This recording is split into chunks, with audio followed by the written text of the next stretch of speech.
Eu sou Manuel Carvalho e este é o P24. A Covid-19, 5 anos depois. O que correu bem e o que podia ter corrido melhor. Bom, muito boa tarde. O Instituto Nacional de Saúde Pública Ricardo Jorge forneceu ontem novos dados sobre a prevalência na sociedade portuguesa da nova estirpe, que tem sido referida como estirpe britânica, onde se verifica que há um crescimento muito acentuado da presença desta estirpe desde a semana passada para esta semana. Na semana passada tínhamos 8% de prevalência, esta semana temos 20% de prevalência. No dia 21 de janeiro de 2021, o primeiro-ministro António Costa anunciava o confinamento geral do país. A Covid estava a atingir proporções alarmantes. O primeiro caso tinha sido registado pouco mais de um ano depois e, nessa altura, a pergunta que se fazia era: para onde iria o país e o mundo com esta nova ameaça?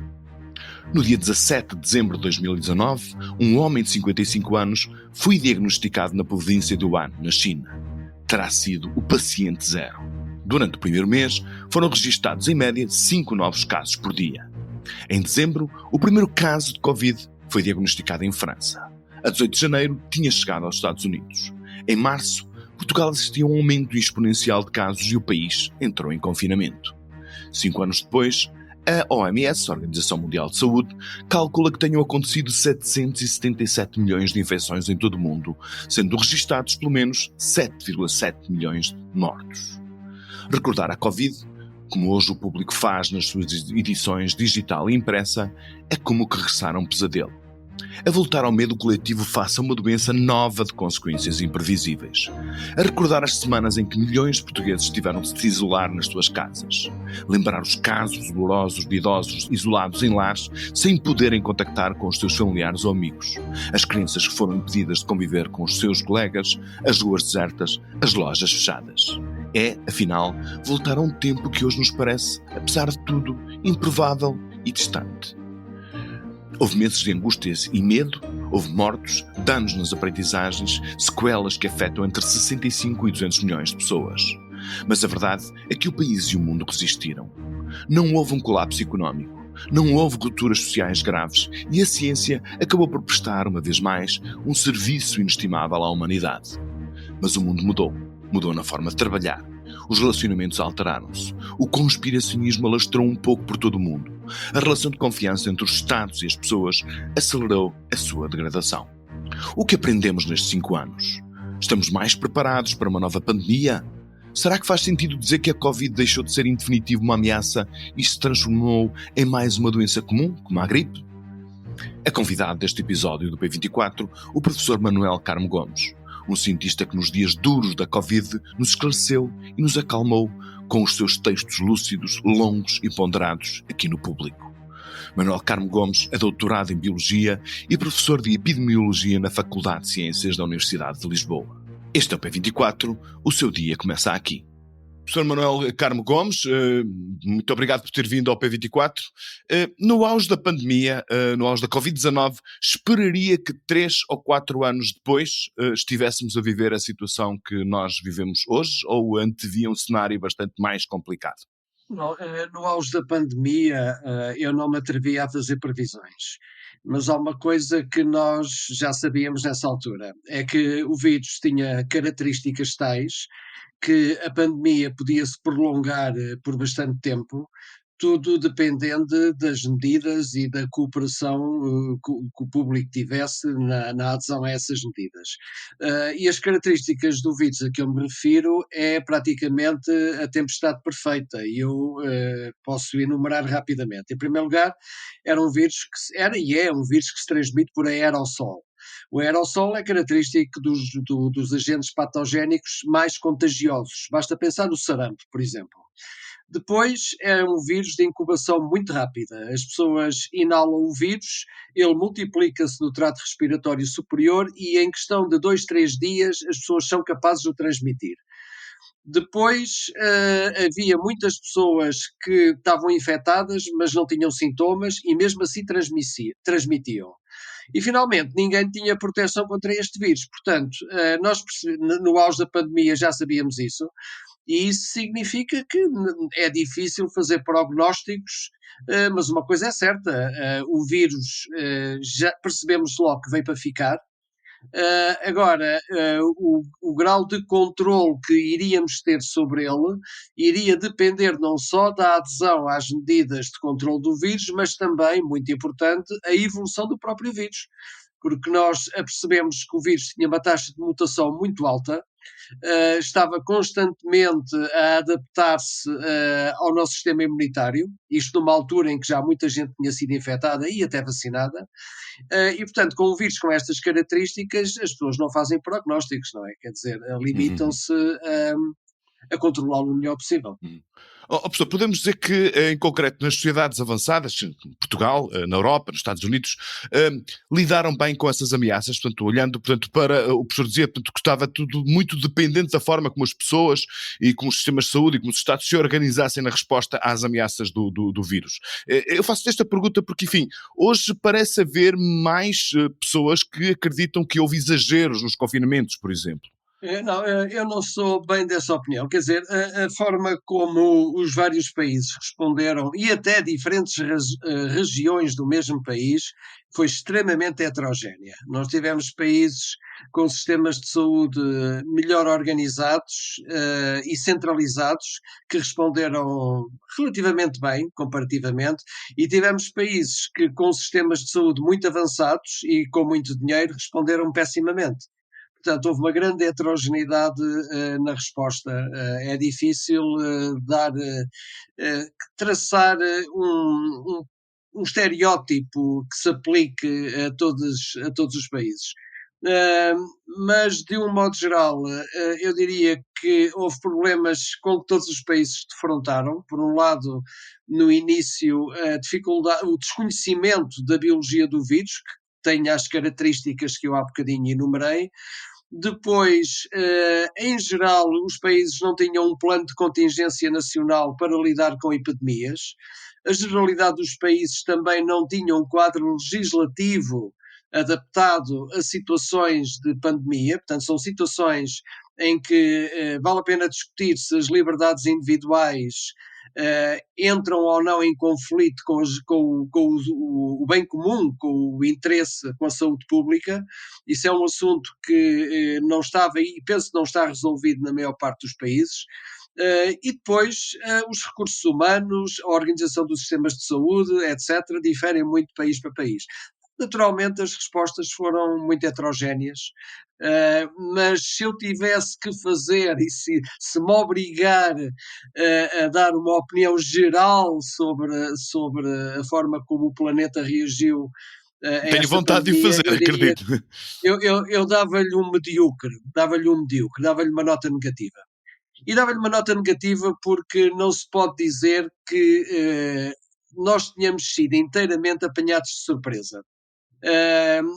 Nós só no século só no século XXI já tínhamos tido 2 epidemias sérias causadas por coronavírus e já tínhamos tido uma dúzia de epidemias sérias. Eu estou-me a lembrar do dengue nas Américas,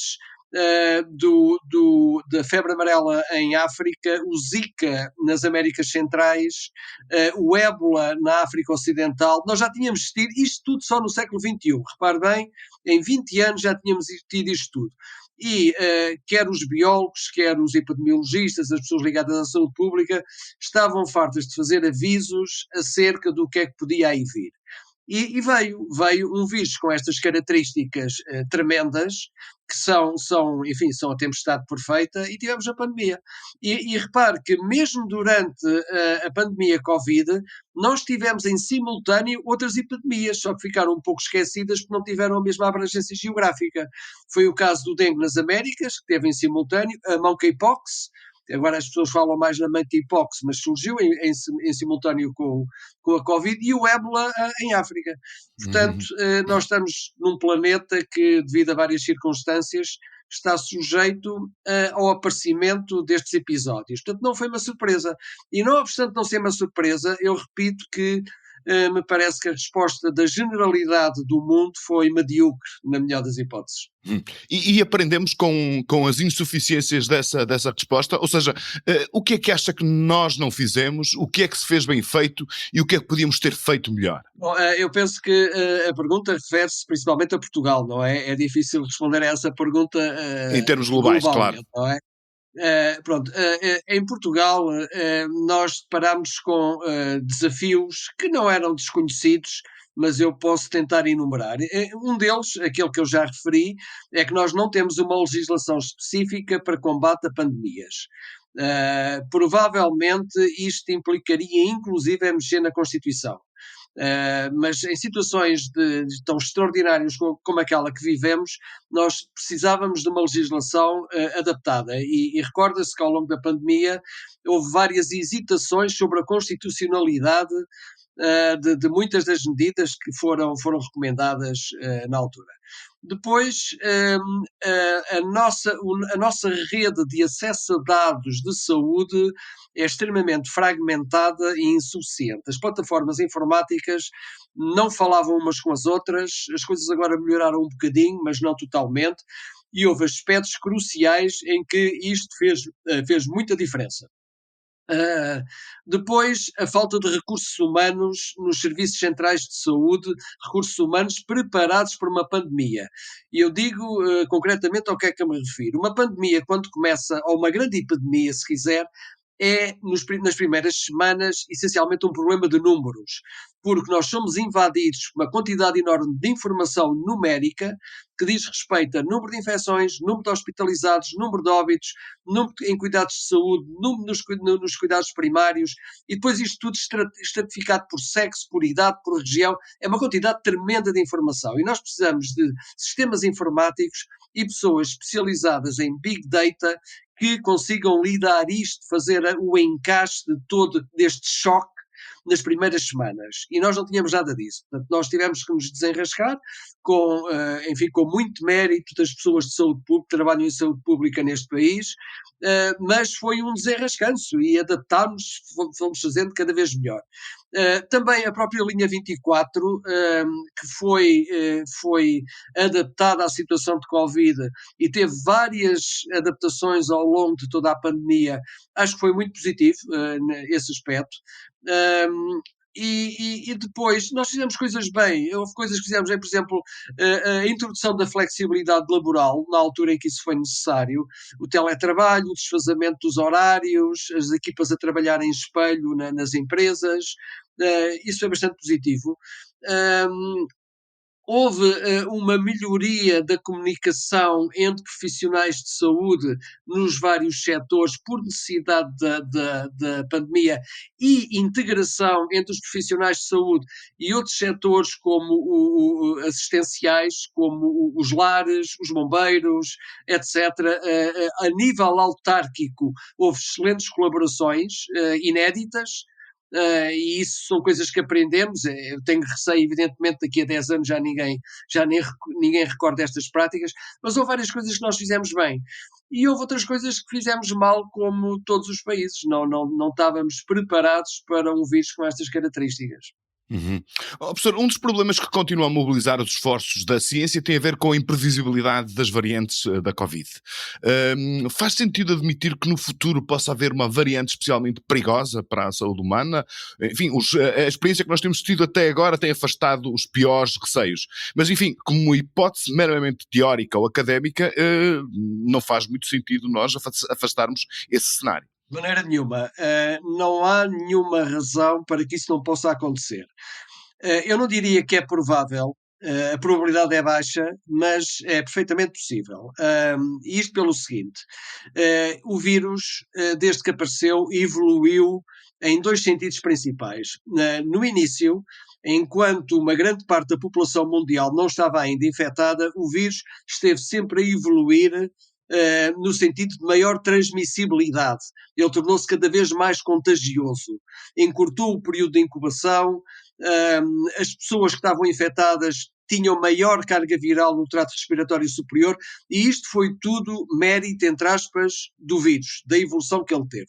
A partir do momento em que praticamente já toda a gente tinha sido infectada e ou vacinada, o vírus continuou a evoluir, mas aí já não tinha vantagem nenhuma em maior transmissão. Aí o que ele tinha vantagem era em fugir aos anticorpos que já toda a gente tinha. E nós assistimos ao vírus a evoluir nessa direção, portanto, não maior transmissão, não maior contagiosidade, mas maior capacidade de evitar os anticorpos das pessoas que eram infectadas, e ele neste momento continua a evoluir nesse sentido. Portanto, as mutações que o vírus tem tido e que são favorecidas pela seleção natural são neste sentido ainda. No entanto, quando o vírus muta, ele muta em vários locais. E não é impossível que alguma combinação de mutações venha a estar associada a maior virulência, a maior patogenicidade do vírus. Isso não pode ser excluído de maneira nenhuma e essa é a razão, de resto, pela qual, não obstante nós já estarmos a deitar a pandemia para trás das costas, as pessoas que trabalham na genética deste vírus continuam a acompanhá-lo atentamente, precisamente por causa disso. Portanto, a resposta curta é: não podemos afastar essa possibilidade, temos que manter a vigilância do vírus. Agora, se isso é provável, eu diria que a probabilidade é baixa, mas não é impossível. Muito bem, professor Manuel Carmo Gomes, muitíssimo obrigado por ter vindo ao P24 e pelos seus esclarecimentos. Ok, prazer, obrigado.